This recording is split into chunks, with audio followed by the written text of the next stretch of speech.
بسم اللہ الرحمن الرحیم، السلام علیکم ورحمۃ اللہ۔ سوشل میڈیا پر ایک خبر بہت ہی زیادہ گردش کر رہی ہے اور بہت ہی افسوسناک ہے، جس کو سننے کے بعد میرے تو رونگٹے کھڑے ہو گئے اور بہت زیادہ پریشانی کا شکار ہو گیا کہ سوشل میڈیا پر یہ خبر بہت زیادہ وائرل ہے۔ اس خبر کو سننے کے بعد دل دہل جاتے ہیں، اور اس خبر کو سننے کے بعد جو ہے پاؤں تلے سے زمین نکل جاتی ہے۔ وہ خبر جو گردش کر رہی ہے وہ یہ ہے کہ ساس اور نند نے اپنی بہو کو قتل کر دیا۔ ساس اور نند نے مل کر اپنی بہو کو جان سے مار ڈالا۔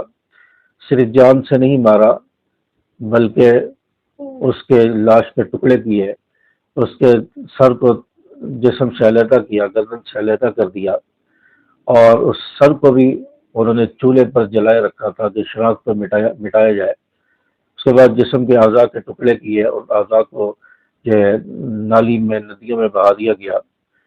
تو اس طرح کا ظلم ہوا ہے، اور یہ کوئی غیر نہیں تھے، کوئی پرائے لوگ نہیں تھے جنہوں نے بہو کے ساتھ یہ سلوک کیا ہے، بلکہ ان کی سکی خالہ ہے، آپس میں رشتہ دار ہے۔ تو انہوں نے یہ سلوک کیا ہے، اور وہ لڑکی، اس کا نام زارا ہے، اور سغرا اس کی ساس ہے، اور یاسمین نامی لڑکی جو ہے اس کی نند ہے، یعنی اس ساس کی جو بیٹی ہے، اس نے، وہ ایک ان کا رشتہ دار ہے نوید نامی لڑکا، انہوں نے مل کر جو ہے اپنی بہو کے ساتھ یہ سلوک کیا ہے۔ اور 4 سال شادی کے ہوئے، اور وہ 7 مہینے کی حاملہ تھی۔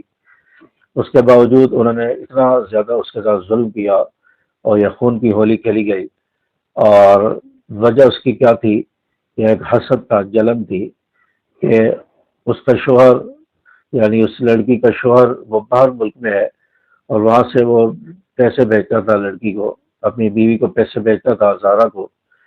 اور یہ ان سے برداشت نہیں ہوا کہ یہ زارا کے پاس اتنی رقم کیوں آتی ہے، اس کے پاس پیسے کیوں آتے ہیں، یہ ان سے برداشت نہیں ہوا۔ تو اس حسد اور لالچ میں آ کے، حسد کی جلن میں مبتلا ہو کر، انہوں نے اپنی بہو کے ساتھ یہ بدسلوکی کی، اور یہ رویہ اختیار کیا، اور اس طرح بے دردی کے ساتھ، ظلم کے ساتھ اس کو جو ہے مار ڈالا، اور اس کے لاش کے بھی ٹکڑے کر دیے۔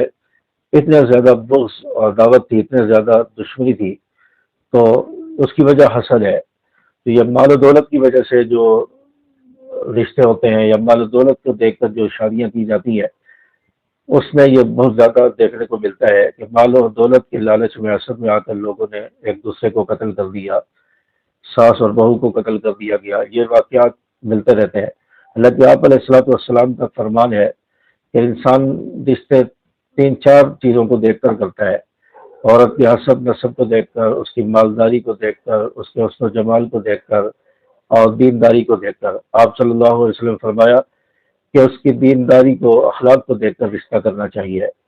شکل و صورت جیسی بھی ہے، لیکن اخلاق اور دینداری کو دیکھا جائے تو اخلاق اور دینداری کو پس پش ڈال دیا جاتا ہے، حسن و جمال کو دیکھا جاتا ہے، مالداری کو دیکھا جاتا ہے، جس کی وجہ سے بعد میں پریشانی آتی ہے۔ جب مال میں کمی آئے یا مال زیادہ ہو، حسد میں مبتلا ہو جاتے ہیں، مال کم ہو جائے، حالات کبھی خراب ہو جائیں، پھر جو ہے شوہر بیوی کے درمیان جھگڑے پیدا ہوتے ہیں۔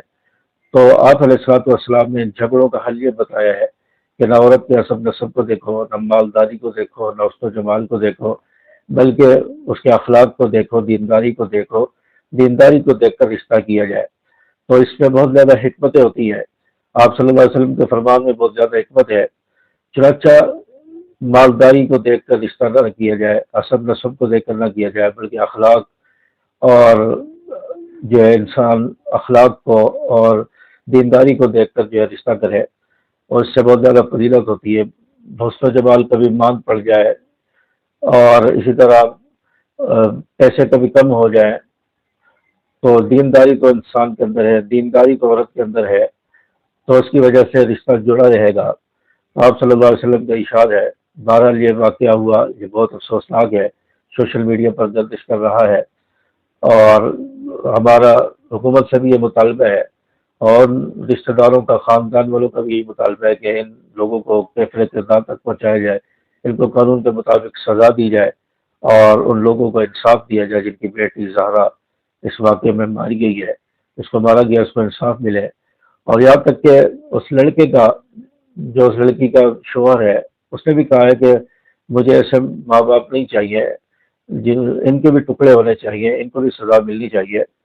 تو اللہ تبارک و تعالیٰ سے دعا ہے کہ اللہ تعالیٰ انشاءاللہ ان ظالموں کو اپنے کردار تک پہنچائے گا تاکہ اس طرح کے واقعات کو روکا جا سکے۔ السلام علیکم ورحمۃ اللہ۔